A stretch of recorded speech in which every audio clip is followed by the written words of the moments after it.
Pernahkah saudaraku merasa sudah beribadah maksimal, bekerja keras sampai jatuh sakit, bahkan air mata sudah sering menetes di sepertiga malam, tapi hasilnya kok gitu-gitu saja? Kok rezeki tetangga lancar, padahal kita yang bangun lebih pagi dan banting tulang dengan niat menghalalkan rezeki keluarga? Mengapa rasanya seperti segala upaya yang kita kerahkan tidak pernah dilihat, apalagi dihargai? Kelelahan fisik ini seringkali membawa kita pada kelelahan hati, bahkan sempat terlintas, apakah usaha saya selama ini sia-sia di mata Tuhan?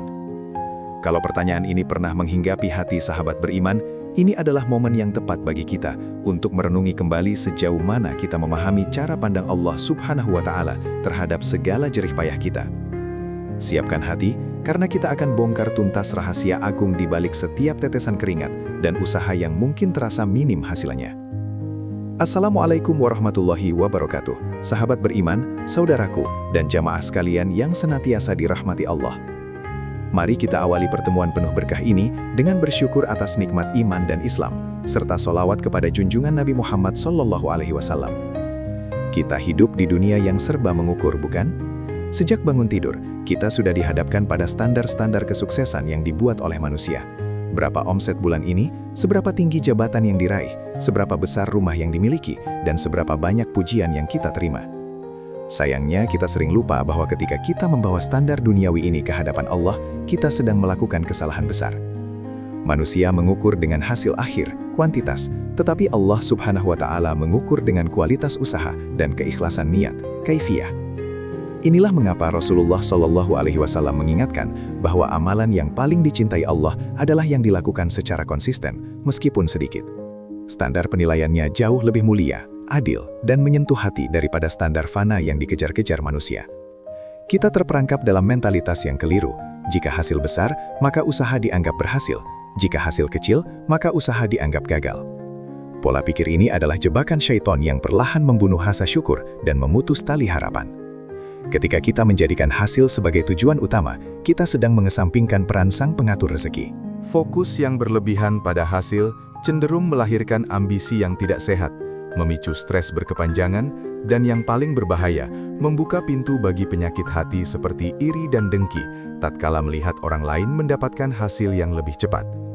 Padahal, jika kita telaah lebih dalam, yang dipertanyakan oleh Allah bukanlah seberapa banyak uang yang kita dapatkan, melainkan seberapa gigih kita berusaha mendapatkan uang itu dengan cara yang halal. Allah tidak bertanya, sudah berapa kali kamu jatuh, tapi Dia melihat, sudah berapa kali kamu bangkit setelah jatuh. Saudaraku, perhatikanlah kisah seorang pedagang kecil yang setiap pagi berwudu, sholat duha, lalu membuka lapaknya yang sederhana dengan penuh keyakinan dan doa. Walaupun mungkin hari itu hanya laku 2 potong, ikhlasan dan keteguhannya dalam mencari rezeki yang berkah jauh lebih bernilai di mata Allah daripada perusahaan besar yang meraih triliunan, namun dicampur dengan niat pamer dan riba. Konsep ini mengajarkan kita tentang arti sesungguhnya dari ibadah, bahwa ikhtiar kita, perjuangan kita, dan bahkan kelelahan kita, itu sendiri adalah ibadah, asalkan dilandasi niat yang tulus. Bukankah kita diperintahkan untuk berikhtiar semaksimal mungkin, namun hasilnya kita serahkan sepenuhnya kepada Allah? Inilah yang disebut tawakal yang benar. Tawakal bukan berarti duduk diam dan menunggu rezeki turun dari langit, melainkan berusaha sekuat tenaga, memeras otak, mengeluarkan keringat, lalu berlapang dada menerima apapun yang Allah tetapkan. Itu adalah tanda keimanan tertinggi, percaya penuh bahwa apa yang ditetapkan Allah adalah yang terbaik, meskipun di mata manusia terlihat kurang. Coba kita renungkan sejenak.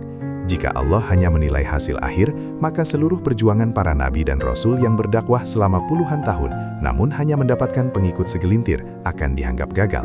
Namun, apakah itu yang terjadi? Tentu tidak. Justru di mata Allah, kesabaran mereka dalam menghadapi penolakan, konsistensi mereka dalam menyampaikan kebenaran, dan air mata mereka dalam berdoa di tengah cobaan, itulah yang menjadi kunci kemuliaan mereka. Usaha mereka yang konsisten dan ikhlas adalah harta paling berharga, bukan statistik jumlah pengikut. Sahabat beriman, ketika kita merasa hasil yang kita terima tidak sepadan dengan usaha yang kita curahkan, jangan buru-buru menyalahkan takdir atau merasa diri tidak adil. Gunakan momen itu untuk melakukan introspeksi mendalam. Tanyakan pada diri sendiri, apakah niat saya sudah lurus? Apakah ada unsur ria, pamer, atau kesombongan yang terselip dalam proses saya berjuang? Karena seringkali, Berkurangnya berkah bukanlah karena kurangnya usaha fisik, melainkan karena kotornya niat yang membuat amalan kita tidak mencapai langit. Allah tidak membutuhkan hasil kita, Allah hanya melihat kejujuran hati kita dalam berproses. Sering kita dengar nasihat bahwa Allah melihat pada apa yang ada di hati, bukan pada rupa atau harta benda. Ini berlaku penuh dalam konteks ikhtiar dan rezeki. Ketika seorang ibu berusaha keras mendidik anaknya di tengah keterbatasan ekonomi, ia mungkin merasa hasil didikan anaknya belum terlihat sempurna.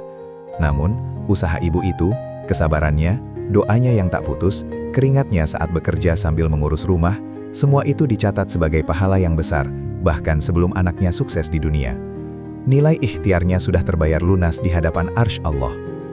Maka, jalan keluar dari stres karena hasil yang mengecewakan adalah dengan memindahkan fokus kita. Berhenti membandingkan pencapaian diri dengan orang lain. Alihkan energi kita dari menghitung-hitung keuntungan duniawi menjadi menghitung-hitung kualitas ibadah dalam proses ikhtiar itu sendiri. Apakah kita sudah maksimal dalam berbakti kepada orang tua saat mencari rezeki? Apakah kita sudah menjaga sholat di tengah padatnya pekerjaan? Inilah metrik ilahiyah yang sesungguhnya. Ingatlah saudaraku, bagi seorang mukmin tidak ada istilah kegagalan sejati. Yang ada hanyalah proses pembelajaran yang panjang atau pengalihan jalur yang disiapkan oleh Allah menuju sesuatu yang lebih baik. Jika pintu rezeki A tertutup, itu bukan berarti Allah tidak adil, melainkan Dia sedang mengarahkan kita menuju pintu rezeki B yang mungkin lebih berkah dan lebih mendekatkan kita kepadanya. Kekuatan husnuzon, berprasangka baik kepada Allah dalam menghadapi hasil yang minim, adalah bukti kematangan iman kita yang paling indah. Sabar adalah modal utamanya. Sabar dalam berproses, sabar dalam menanti janji Allah, dan sabar ketika hasil yang diharap belum tiba.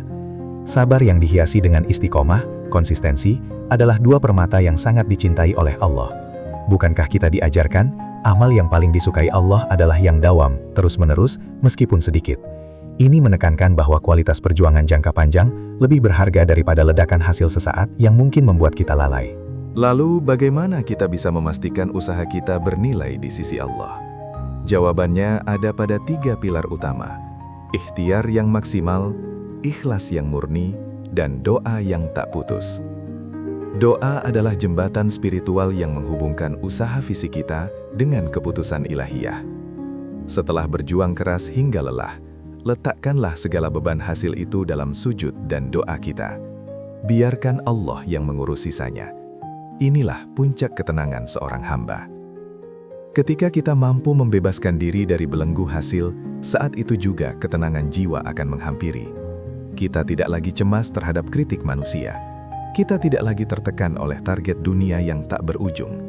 Kita hanya fokus pada satu hal, menjalankan peran kita sebagai khalifah di bumi dengan sebaik-baiknya, sesuai perintahnya, dan dengan niat mencari ridhonya. Keberkahan akan datang bukan hanya dalam bentuk harta, tapi dalam bentuk kesehatan, keluarga yang sakinah, dan hati yang tentram. Itulah kesuksesan sejati yang abadi. Jangan pernah lelah, jemaah sekalian. Ketika tangan dan kaki kita terasa berat melangkah, ingatlah bahwa setiap langkah itu dicatat. Setiap tetesan keringat yang jatuh saat kita berjuang mencari nafkah halal, setiap jam yang kita curahkan untuk belajar atau bekerja demi kebaikan umat, itu semua akan menjadi saksi yang memberatkan timbangan amal kebaikan kita di hari perhitungan. Apapun hasilnya di dunia, usaha kita tidak akan pernah sia-sia di hadapan Sang Pencipta. Saudaraku, mari kita ubah paradigma kita. Jangan lagi mengukur kekayaan dengan isi dompet, tapi ukurlah kekayaan dengan kedekatan kita kepada Allah. Ketika kita mencari rizki dengan niat untuk beribadah dan membantu sesama, maka Allah akan memberikan lebih dari yang kita bayangkan. Fokuslah pada proses membaiknya diri dan kualitas pengabdian kita, bukan hanya angka-angka di laporan akhir. Inilah strategi hidup bahagia abadi. Pahamilah, Allah Subhanahu wa Ta'ala adalah Asy-Syakur, Maha Pemberi balasan yang paling baik. Dia tidak akan pernah menzolimi hambanya walau sebesar zarah. Bahkan untuk niat baik yang belum sempat kita lakukan, Dia sudah mencatatnya sebagai satu kebaikan. Bagaimana mungkin Dia melupakan usaha dan air mata kita yang sudah tercurah? Mustahil. Dia melihat segala upaya yang kita sembunyikan dari pandangan manusia, dan Dia telah menyiapkan balasan yang setimpal.